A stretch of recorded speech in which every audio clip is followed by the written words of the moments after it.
নমস্কার। এই মুহূর্তে আমি আছি মেহমানা স্পোর্টিং ক্লাবে। এখন 7:30 বাজে। ইস্ট বেঙ্গল কিংবা মোহনবাগান যখন প্রথম হোম ম্যাচ খেলতে নেমেছিল তার আগের দিন সমর্থকদের ভিড় দেখা গিয়েছিল তাঁবুতে। আর মেহমানা স্পোর্টিং ক্লাব আমার পেছনেই আছে। আমি ক্যামেরা পার্সনকে বলবো এই মুহূর্তে মেহমানা স্পোর্টিং ক্লাব একেবারে প্রায় অন্ধকারচ্ছন্ন, দুটি লাইট জ্বলছে, কোনো সমর্থককে তেমন ভাবে দেখা যাচ্ছে না। যারা আসছেন টিকিটের খোঁজে তাদের টিকিট তো দেওয়া হচ্ছে না, কারণ টিকিটটা ছেপে স্টাম্পিং করেই ঠিকমতো আসেনি। কিভাবে ডিস্ট্রিবিউশন হবে কেউ জানে না। অনলাইনে যে টিকিট বিক্রি হচ্ছে সেটা কবে কোন কাউন্টার থেকে তুলতে হবে কেউ জানে না। কালকে হয়তো কিশোর ভারতী থেকে টিকিটটা তুলে তারা ঢুকবেন, তাদের হাতে দিয়ে দেওয়া হচ্ছে এই কার্ডটি। এই কার্ডটি কি জানেন? এই কার্ডটি হচ্ছে কবে ইফতার আছে, কোন ইফতার মাস, রমজান মাস শুরু হয়েছে, কবে ইফতার হবে, সূর্যাস্ত কবে হবে, তারপর কবে ইফতার হবে, সেই কার্ডটা ধরিয়ে দেওয়া হচ্ছে সেই সমর্থকদের হাতে। কর্মকর্তারা কেউ আসেননি, তাদের ইফতার ছিল, আসতে নাই পারেন। একমাত্র এসেছিলেন বেলাল ভাই। বেলাল দা 365 দিন রোদে জলে মেহমানা স্পোর্টিং ক্লাবে আসেন। মেহরাজ, দীপেন্দু বিশ্বাস এদের সঙ্গে তাকেই একমাত্র দেখা গেল কর্মকর্তা হিসেবে। দীপেন্দু ম্যানেজার, দীপেন্দু ফুটবল সচিব, কর্মকর্তা নিশ্চয়ই, কিন্তু যারা শীর্ষকর্তা সচিব রাজু বলুন, ববিদা বলুন, প্রেসিডেন্ট, এক্সিকিউটিভ প্রেসিডেন্ট, যিনি এই ক্লাব চালাতে সবচেয়ে বড় ভূমিকা নিচ্ছেন, যার জন্যই হয়তো খেলছে মেহমানা স্পোর্টিং, সেই কামারদা, তারা কিন্তু কেউ আসেননি। এবং আমরা 7:30 পর্যন্ত ইচ্ছা করেই ওয়েট করছিলাম, হয়তো রোজা ভাঙার পরে তারা কেউ আসবেন ক্লাবে। এখানে যারা আবার সিও চেঞ্জ হয়ে গেছে। যিনি ছিলেন আগের সিও তিনি পদত্যাগ করেছেন, এরকম ডামাডোল দেখে তিনি চলে গেছেন।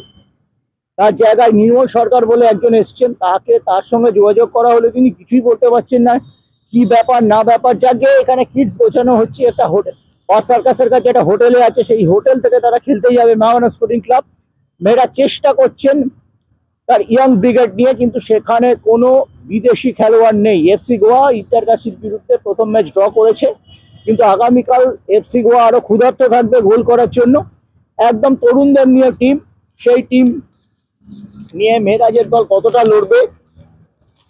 আর সমর্থকরা কাছে জানতে চাইছিলেন যে বারবার যে এখানে মেহমানা স্পোর্টিং ক্লাবের ক্ষেত্রে যে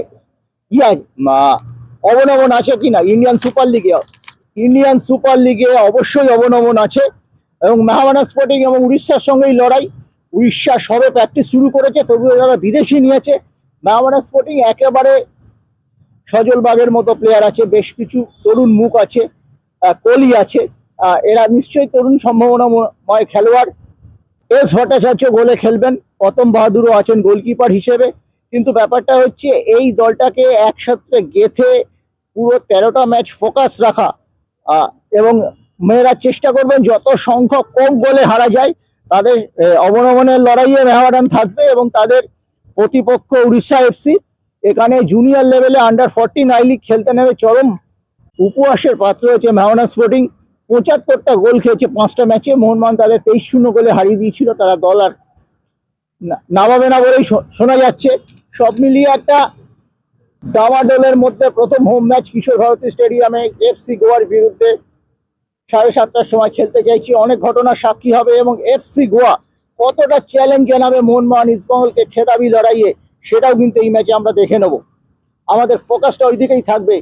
মেহমানা স্পোর্টিং লোকাল ক্লাব হতে পারে, কত মানুষ যায় সেখানে, টিকিট বন্টনটা সকালবেলায় কি হয়, পুরো ব্যাপারটা দেখা যাচ্ছে। এমনকি মেহমানা স্পোর্টিং ক্লাব এর মিডিয়া ডিপার্টমেন্ট থেকে ম্যাচ কভার করার জন্য একটা সেন্ট্রাল অ্যাক্রিডিটেশন কার্ডের একাংশ এসেছিল অল ইন্ডিয়া ফুটবল ফেডারেশনের তরফ থেকে। মোহনবাগান নিজেরা অর্গানাইজ করে দিয়েছিল, তাদের যে ডেটা ব্যাংক ছিল এএফসি কাপ খেলার সূত্রে, সেখান থেকে সুন্দরভাবে অর্গানাইজ করে দিয়েছিল। মেহমানা ইস্ট বেঙ্গলের ক্ষেত্রে আমরা মিডিয়া ডিপার্টমেন্ট কি করেছিল, যে সেন্ট্রাল অ্যাক্রিডিটেশন কার্ডটা দিয়েছিল, আর সেই সঙ্গে যারা পায়নি অ্যাপ্লিকেশন করেছিল তাদের হাতে লিখে একটা কার্ড দিয়েছিল।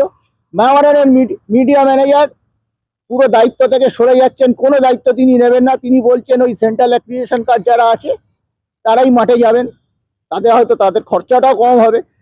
আমি বাকিটা জানি না। কার্ড ছেপে 12:30টার সময় বৃহস্পতিবার কলকাতায় আসার কথা ছিল, সেটা 6:30 7টার সময় হবে।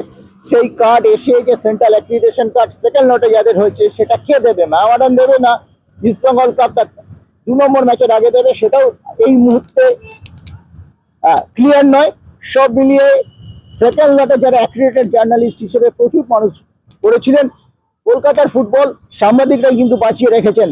এই যে এখনো ইস্টবেঙ্গল মোহনবাগান হাওড়া স্পোর্টিং এর যে সমর্থকরা খেলা দেখতে যান, সেখানে কিন্তু মিডিয়ার একটা বড় রোল আছে, কিন্তু তাদের অ্যাক্রিডিটেশনের ব্যাপারটাও অথই জলে একেবারে যাচ্ছে তাই অবস্থা। এবং অল ইন্ডিয়া ফুটবল ফেডারেশনের এই মিডিয়া ডিপার্টমেন্টের সঙ্গে তারা হয়তো অ্যাক্রিডিটেশন, সেন্ট্রাল অ্যাক্রিডিটেশনটা 2 দফায় ছেড়ে দিয়েছেন, কিন্তু কার্ডটা কিভাবে সরবরাহ হবে সেটা কিন্তু আমাদের গ্রুপে, আমার অল ইন্ডিয়া ফুটবল ফেডারেশনের গ্রুপে এখনো দেওয়া হয়নি।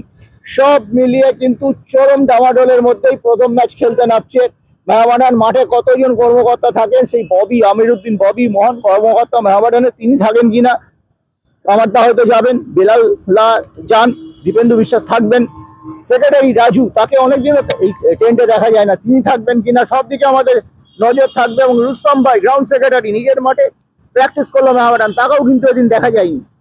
বুঝতেই পারছেন কি হচ্ছে, কিছু অনভিজ্ঞ ছেলে ক্লাব অস্থায়ীভাবে নিয়োগ করেছে, তাদের উপরে ম্যাচ কন্ডাক্টের ভার দেওয়া হয়েছে। কি হবে আগামীকাল আমরা দেখা যাব। পরবর্তী আপডেটের জন্য আপনাদের চোখ রাখুন আমাদের চ্যানেলে। আমরা সহজ কথা সত্যিভাবে বলি এবং যেটা অপ্রিয় সত্যি সেটা বলবো, তাতে যদি কারো রোষের শিকার হই হব।